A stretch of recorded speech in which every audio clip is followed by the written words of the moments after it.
The topic this week is state and local governments, and this presentation was created by me, Juliana. Starting out, we have our agenda. So I'll start out by talking about the 10th Amendment, then the express powers, implied powers, the Supremacy Clause, the Elastic Clause, regulatory laws, and constitutional amendments. To begin, we have the 10th Amendment, which basically states that the power that was not expressly given to the federal government in the Constitution is then passed down to the states or the people. So Section 14.1 of our textbook talks about how the Anti-Federalists wanted to preserve state power, which is the whole reason the 10th Amendment was created, because the Anti-Federalists did not want the federal government to have too much power over the states.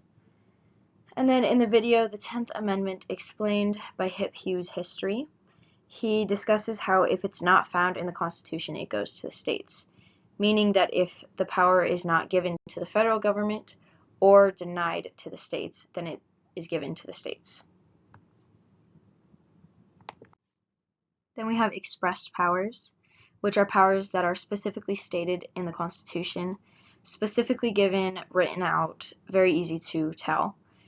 And then in our textbook, section 14.1, it talks about how in the Constitution, Article 1, Section 8, is where a lot or most of the express powers for Congress are listed out.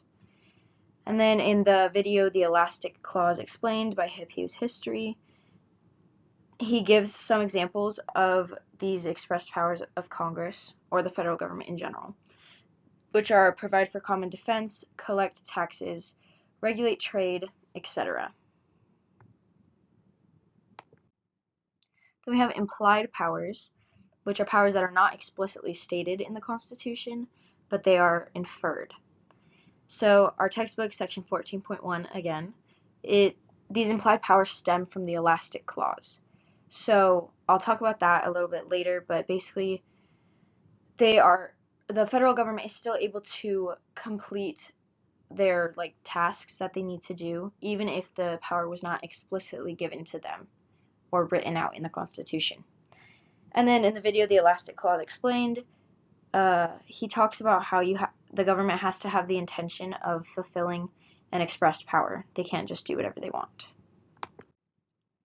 Then we have the Supremacy Clause, which means that federal law prevails over state law. So in our textbook, section 14.1, any conflict will be resolved in favor of the federal government. So if there is a conflict between the federal constitution or a state constitution, the federal constitution will almost always come out on top.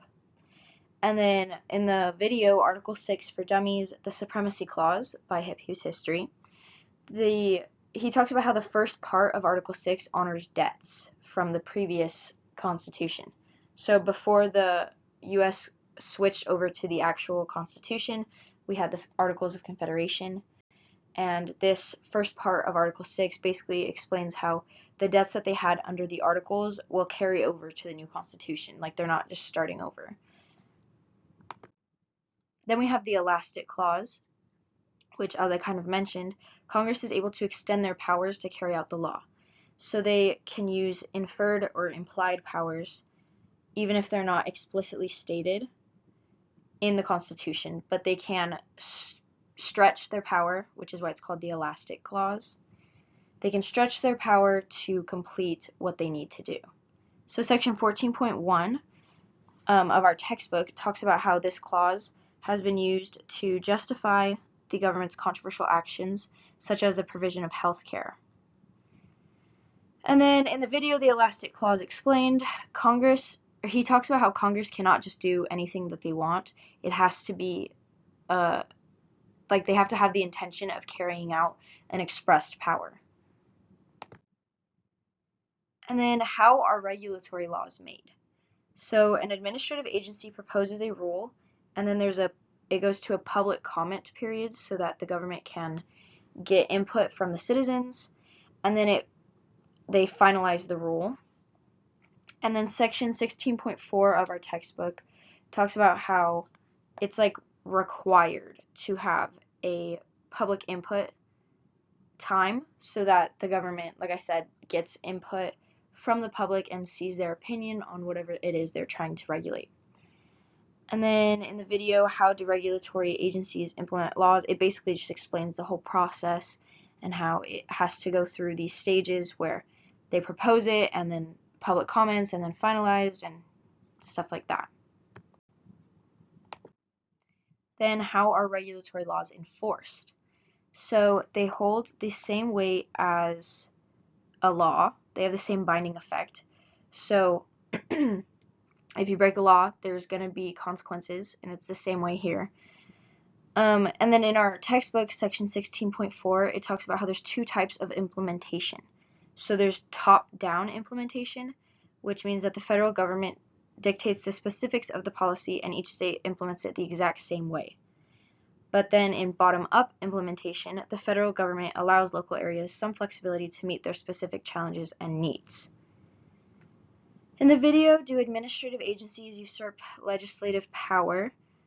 It talks about how the rules must fit within the confines of the law. So Congress creates a statute, and then these agencies are responsible for making the rules and regulations regarding them, but it has to fit what Congress originally stated. They can't just go off on their own and do whatever they want. Then we have how are our regulatory laws adjudicated. The agencies hold trials to make decisions about the rule and regulation. And it talks about that a little more in section 16.4 of our textbook. And then where do administrative agencies fit in the separation of powers? That video talks about how these agencies make decisions over private affairs, which this kind of carries over into, I think it's the next slide. It talks about how separation of powers and how these agencies fit into that. And it gets a little complicated because these agencies are making laws and holding trials, which are like responsibilities of the legislative branch and the judicial branch, so it gets a little complicated.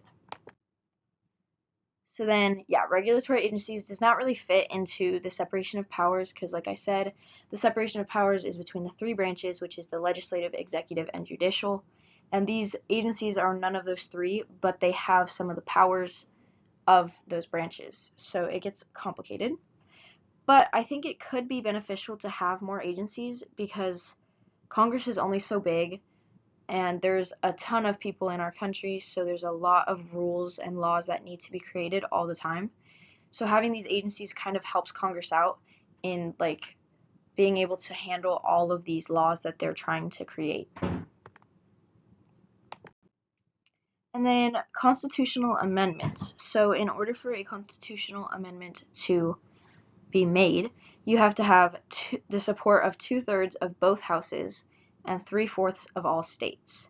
So it's a very difficult thing to get everybody to agree on that, or to get that majority of people to agree on one thing.